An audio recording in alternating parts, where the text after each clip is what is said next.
Hi hello నమస్తే welcome to my channel Suman spot light. ఈ రోజు మన టాపిక్ ఏంటంటే రెండు తెలుగు రాష్ట్రాల వరదల వల్ల 35 మంది మృతి, ఆదుకుంటున్న సినీ హీరోలు. అసలు ఏం జరిగిందంటే ఇటీవల కురిసిన అకాల వర్షాల వల్ల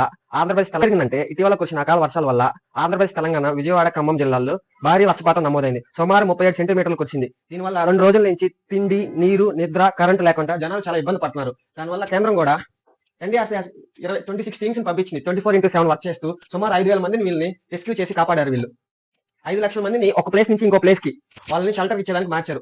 సుమారు 35 మంది చనిపోయారు గత 3 రోజుల నుంచి ఈ వరదల వల్ల.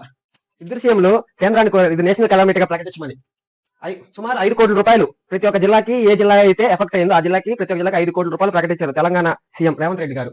సుమారు 5,000 కోట్ల నష్టం అంట ఈ వరద బీభత్సం వల్ల. ఎవరైతే ఇబ్బంది పడ్డారో, ఎవరైతే వాళ్ళ ఆస్తి నష్టాన్ని, మంచి నష్టాన్ని కోల్పోయారో వాళ్ళకి 5 లక్షలు ప్రకటించింది మన ఆంధ్రప్రదేశ్ గవర్నమెంట్. తెలంగాణ సీఎం కి 130 crores సీఎం రిలీఫ్ ఫండ్ గా డొనేట్ చేశారు తెలంగాణ ఎంప్లాయీస్ అందరూ కలిసి. సుమారు 5,000 ట్రైన్లు క్యాన్సిల్ అయ్యి